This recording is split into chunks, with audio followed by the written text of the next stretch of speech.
our next guest is a pretty big deal. This driver has competed in just 70 races in the NASCAR's top 3 series, but currently between Instagram, TikTok, and YouTube has amassed more than 5 million dedicated disciples, meaning their audience is larger than the second most watched NASCAR race of 2023.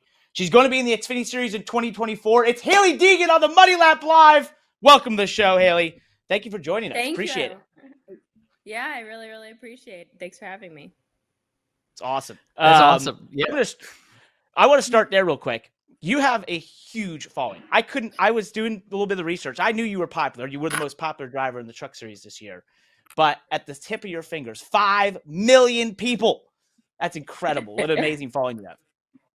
Thank you. I appreciate it. Yeah, it comes with a lot of work, a lot of time and effort that's put into social media, but there's a value in it. For that reason, that's why I'm able to pull sponsors, and certain sponsors that wouldn't be a part of NASCAR come in because of my social media following. You kind of get them hooked on it. It's a good grabber. That's very cool. The following is kind of a family business as well for you guys. I mean, it's your dad, your brother. It stems from outside of NASCAR. I mean, it's kind of something that's seems like it's been a part of your life for a long time. I mean, how, I feel like I look at you like a race car driver, right? That's how I view you. And that's what probably how you view yourself, but you've been a content creator for a long time. Give me your background and what that's been like? Yeah. So my dad, he was really the one who focused a lot on social media. Like, you can go back and look up YouTube videos from 13 years ago that he posted on YouTube, like little clips and stuff, like on his BlackBerry and filming on old cameras that he uploaded to YouTube. And so it's definitely been a part of our family for my whole life. He's done a couple movies that's been produced by people in like freestyle motocross and all sorts of different things. So he's always had a camera around, and I think that's something that kind of stuck with us my whole childhood. At least I was always around it. There was always a camera in my face, and I was just kind of used to it. It was my normal, and kind of having everyone know that what you do on a day-to-day basis. And I think that I just kind of adapted to that into my lifestyle, and there's such a big value in it, and such a big value in it for brands that it's just really become our whole life. Mm-hmm. Definitely. And I was a big Metal Militia fan. I'm just gonna put it out there. So I was a huge X Games fan. So I've seen your dad at the track, and I've told him that once or twice. I was like, hey man, I definitely watched all that stuff. My brothers and I were into all these snowboarding videos, and they had such a snowboarder like 90s vibe, but with motorcycles. Mm-hmm. Very cool stuff. But you had a big announcement. I miss the old X Games days. Those Me days too. were fun. Yeah. People were trying to bring it back for a while, like to that prominence, you know. I just don't know if it will. It's hard. I think it was an era. Like, I truly think it was an era that was hard. It's going to be hard to bring something back like that. Yep, definitely. You had a big announcement as well. Speaking of big things, this October, you are going Xfinity Series racing in 2024. We can dive into, obviously, some of the big announcements that came out today of who we're going to be racing against. You and I will be racing against each other. Yes. That had to be a really big moment, because I know you've worked at this for a while, trying to make that jump from trucks to Xfinity. What did that mean to you to finally get it done and know you're going racing in 2024 in the Xfinity Series?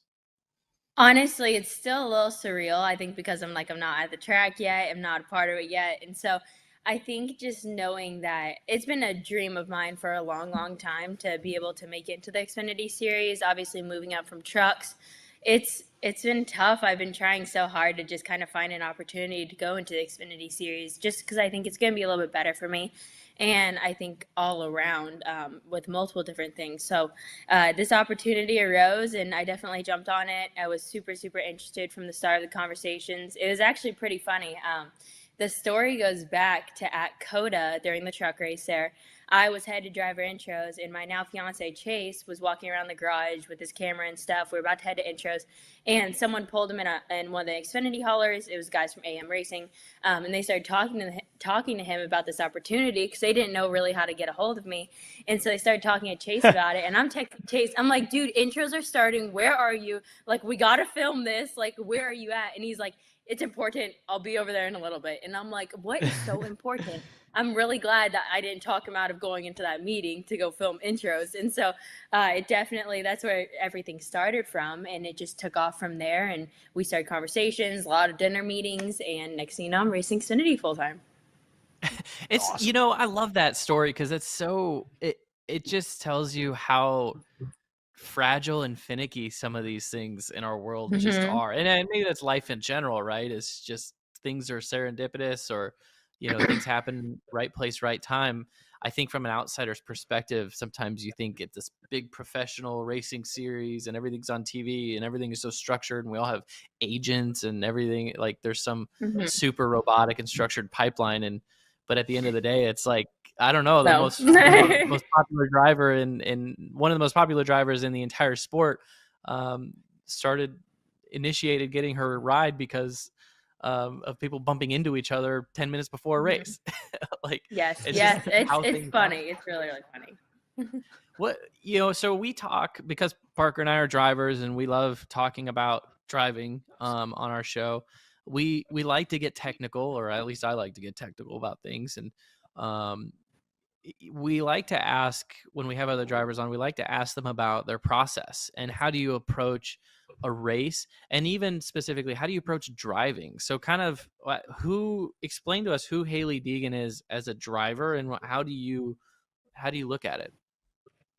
Yeah, I think when it comes to the racing side of things, of who I am as a driver, I like to drive anything. Like anything and everything that I can get my hands on, I will drive. I'm not a person that's like, oh, I only want to stick to one thing. I came from off-road truck racing, totally different. I think me, Sheldon Creed, Riley did it a little bit. There's a few kids that came from the off-road side of things, but it's kind of rare.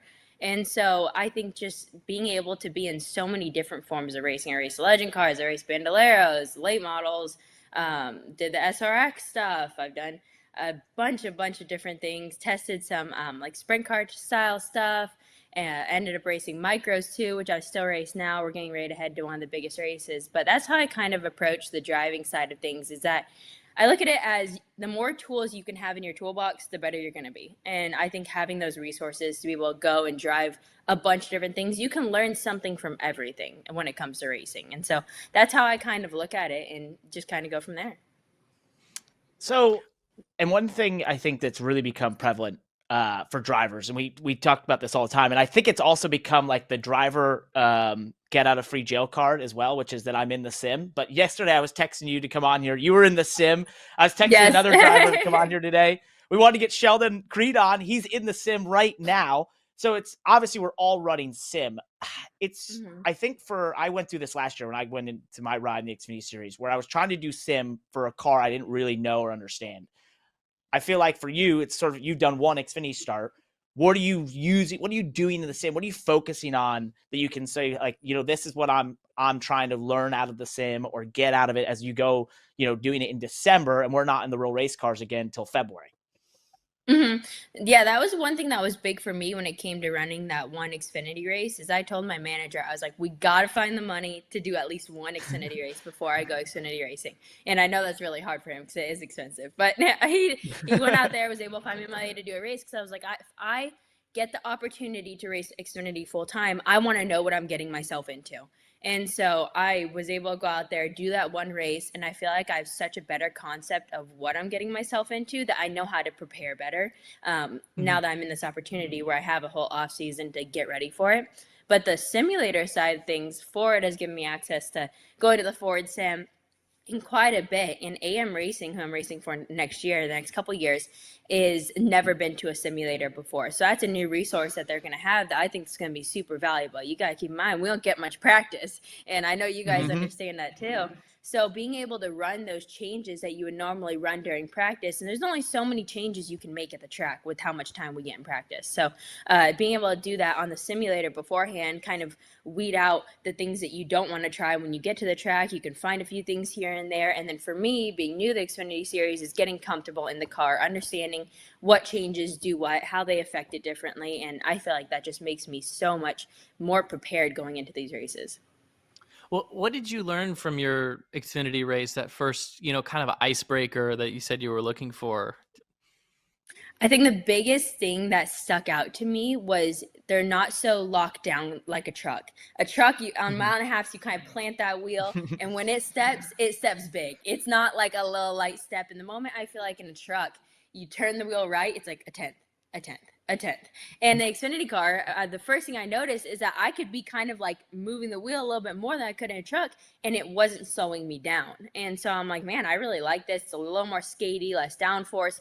And so I felt like I was able to adapt to it a lot quicker and really figure it out a lot quicker, find that edge quicker. And that's something that I feel like will go far with me being in the Xfinity series. You mentioned, and Parker maybe help me ahead. with this a little bit. Yep. Because I don't know the exact horsepower differences. I know Xfinity has a little bit more horsepower, right? You've got some balloons. My gestures on my MacBook does like balloons and stuff. It has a little bit more. So was horsepower a big difference for you? Did you notice that, or is it more? I mean, the aero is such a huge difference, but in the throttle, did you feel a big difference there? I think the difference I noticed was that you had to be out of the throttle more compared to a truck. The trucks on mile and a half, you're almost wide open. Like for qualifying, right. You are wide open. First couple laps, you get a little bit of clean air. You can be wide open, and so that's something that I noticed a lot more was you're out of the throttle quite a bit. And so that was more so one of the things that stuck out to me. Not so much the horsepower side of things. You definitely can tell off the corner the difference compared to a truck. The truck is so momentum based that I feel like if you kill your momentum in one corner, it takes like 2 laps to get it back going again. Well, and I think one thing that's worth noting too that doesn't get talked about a lot is you're in the throttle so much in the truck. Yes, because they have downforce, but that windshield is so big. It's like an air brake, right? So when you let out of the throttle in a truck, the truck has a ton of drag. It feels like you're putting the brakes on. So you just have to stay in the gas as much as you can. It has less to do with, the horsepower difference and actually more to do with the aerodynamics.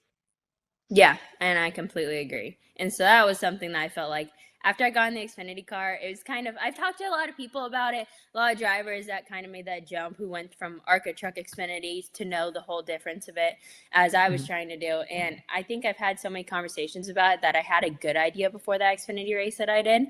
But I really wanted to just kind of witness it myself to really know, how do I prepare for this? What am I going to be doing? And how do I go to the track being confident in my abilities that I did the right things beforehand? And you did a great job. I remember when you did that start, it was awesome. You were fast right off the truck in practice and in qualifying and ran great in the race. But one of the things that I went through last year when I got the chance, to come back full time and be in the Xfinity series was I went through the schedule and I went to my team. I'm like, all right, here's what I'm worried about. I'm worried about Phoenix. I'm worried about Richmond, Martinsville. I went through this list of tracks. I'm like, these are the places I have to work at. So I'm curious, for you jumping in, having done one of these races, what are you worried about? What's the thing you're sitting there going, I don't know this. I know I'm gonna have to figure it out, but what's the one thing you're just like, this is the back of my mind, or a couple things that are sitting there and you're like, I know I need to work on this because to get the success I want. Yeah, I think there's a few tracks that stand out to me. I've always struggled at Darlington, but I know the line is a little bit different when you get to Xfinity than it is in trucks. You don't run the fence, I feel like, as much in trucks as you do as in Xfinity. And so that's something I don't know if I'm worried about it, but I'm going to have to learn. And so I think it's going to be a little bit of a challenge, a little bit of a hurdle, but I'm fine with that. I hear you. Yeah, I mean, it's a long schedule. 33 races, by the way. It's a lot of races. So you have time to, even though there's not a lot of practice, you have the time. So I want to go just a different path for a second. I want to get real for a second because I've raced with you a while. I commented a lot of your races when you were in what was now the ARCA series, but was K&N. You're running up front and winning there. But one of the things I've noticed just being around you in the truck series and such is I've seen you deal, and even just on social media, you deal with a lot of BS. A lot of shit is thrown your way for obviously just because you're a girl. Yeah. How do you deal with all that? You have this huge following, but obviously with that comes a lot of haters and people on the internet. They're very mean, but I feel like you keep such a cheery attitude. You're always upbeat when I see you at the racetrack. How do you accomplish that? How do you deal with all that stuff, put it aside and keep that upbeat attitude? Honestly, the whole negativity on social media, stuff like that, I completely tune it out. Like, I've gotten to the point where I really don't care, because I look at it as, okay, if it's someone like a Tony Stewart or a Kevin Harvick that's saying something, say, negative about me or criticizing me, I'm gonna probably take it very differently than I would an average person or an average fan. And so I'm gonna probably take that one to heart. I'm probably gonna change whatever it is and try to fix it, because there's someone that they are people who are established. They're people who have proven themselves in the sport, who understand it. And I think when it comes to the negativity of people just on social media, I just completely tune it out. Because if you're not doing what I'm doing, or if you've accomplished more, I will take your input. But if not, I really don't care about it. If you support me and support my career, thank you. I appreciate it. I love people who support me and my fans. But when it comes to the negative side of things, I completely act like they don't exist. That is good advice. Damn. Good on you. I'm not gonna lie, because I've had haters. We all have, I've had the gambling people. You make a mistake and they write really mean stuff, and then my mom sends me one of those and she's like, I can't stand this person. Why is this person saying that? And it's like, tune it out. But I just feel like, that's really powerful, because you have such a large following that obviously there's a lot of attention there. So I just think it's always a powerful thing. You're able to put that aside and go focus on the driving and the racing.